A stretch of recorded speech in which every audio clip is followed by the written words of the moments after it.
ابو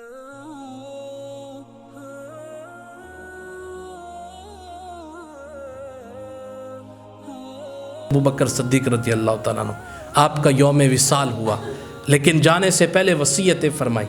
فرمایا مجھے انہی دو کپڑوں میں کفن دینا۔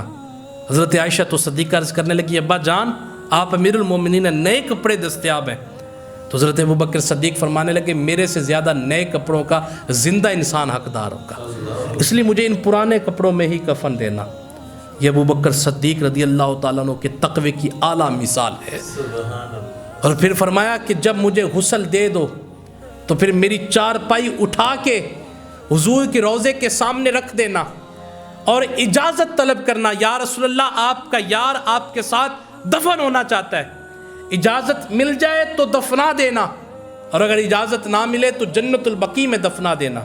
حضرت مولا علی کہتے ہیں کہ جب ہم نے حضرت ابو بکر صدیق رضی اللہ تعالیٰ عنہ کو آپ کو غسل دیا، اور حضرت ابو بکر صدیق نے یہ وصیت کی تھی حضرت مولا علی سے، کہا کہ جن ہاتھوں سے تم نے میرے نبی کو غسل دیا ہے انہی ہاتھوں سے مجھے غسل دینا، اور جب مجھے غسل دے چکو تو میت اٹھا کے وہاں پہ رکھ دینا۔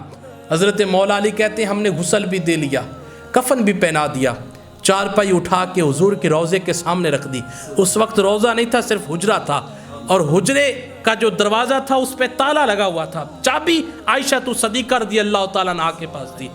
کہتے ہیں کہ جب ہم نے جا کے البدایہ والنہایہ کے اندر یہ روایت موجود ہے کہ جب ہم نے جا کے وہاں پہ چارپائی رکھی، حضرت مولا علی کہتے ہیں حضرت عمر فاروق نے درد مانا لہجے کے اندر کہا یا رسول اللہ صلی اللہ علیہ وسلم آپ کا یار آپ کے ساتھ دفن ہونا چاہتا ہے۔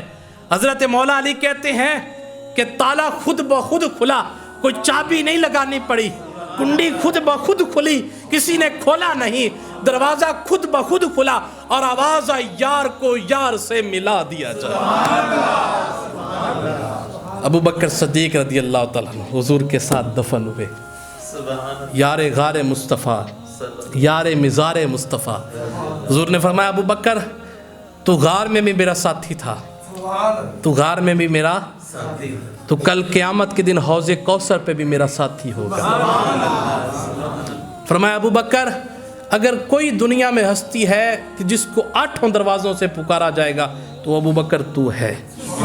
فرمایا ابو بکر میری امت میں سے پہلا شخص جو جنت میں داخل ہوگا وہ تو ہے۔